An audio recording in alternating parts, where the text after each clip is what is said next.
Hello everyone, स्वागत है आपका simplified chemistry channel by Pallavi ma'am. Now today we discuss the Rutherford atomic model. इसको Rutherford ने 1911 में दिया था। इस मॉडल के अकॉर्डिंग जो एटम्स होते हैं वेरी स्मॉल स्फेरिकल और न्यूट्रल पार्टिकल्स होते हैं, जो कि जिसको कि हम दो पार्ट में डिवाइड कर सकते हैं एटम को।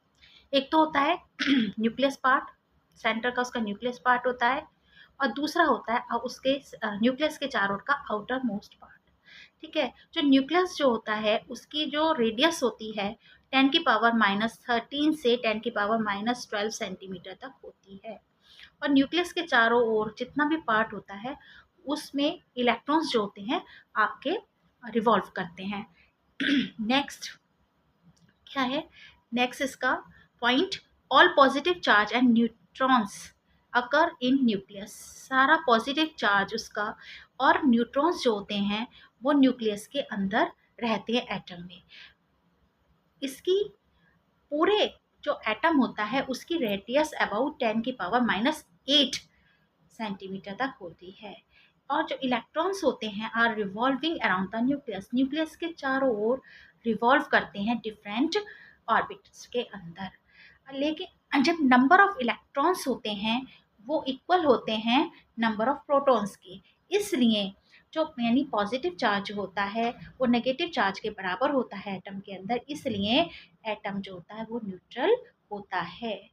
अब इलेक्ट्रॉन्स जो होते हैं रिवॉल्व करते हैं ऑर्बिट के अंदर, तो वो सेंट्रीफ्यूगल फोर्स को डेवलप करते हैं। ये सेंट्रीफ्यूगल जो फोर्स होता है, जो अट्रैक्टिव फोर्स होता है न्यूक्लियस के द्वारा, उससे ये बैलेंस रहता है। इस वजह से जो इलेक्ट्रॉन्स होते हैं वो रिवॉल्व होते हुए और ऑर्बिट में रिवॉल्व होते हुए न्यूक्लियस के अंदर नहीं गिरते, ये रदरफोर्ड ने कहा। फिर उसके बाद रदरफोर्ड के मॉडल के अंदर बहुत सारी कमियां जो थी, lakhs of Rutherford atomic model, उसको मैक्सवेल ने इलेक्ट्रोमैग्नेटिक प्रिंसिपल के द्वारा दूर किया। मैक्सवेल ने कहा कि जब कोई चार्ज पार्टिकल मूव करता है, कंटिन्यूसली मूव करता है, तो उसकी जो एनर्जी होती है वो इमिट होती है। वो मतलब जब कोई चार्ज पार्टिकल कंटिन्यूसली मूव करता है तो वो क्या करता है, एनर्जी को इमिट करता है, कंटिन्यूसली इमिट करता है। ये रहा, moving charge particle emits energy continuously. तो अब जब वो एनर्जी को इमिट कर रहा है, ऐसे ही जो इलेक्ट्रॉन्स होते हैं जो ऑर्बिट के चारों ओर जो रिवॉल्व कर रहे हैं वो भी लगातार इमिट करेंगे एनर्जी को।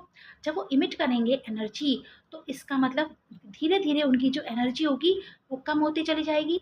जब उनकी एनर्जी कम होती चली जाएगी तो जो जिस ऑर्बिट के अंदर वो घूम रहे हैं तो उनकी रेडियस भी जो होगी वो धीरे धीरे कम होती चली जाएगी।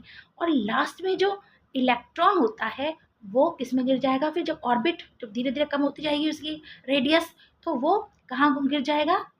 इलेक्ट्रॉन न्यूक्लियस के अंदर गिर जाएगा।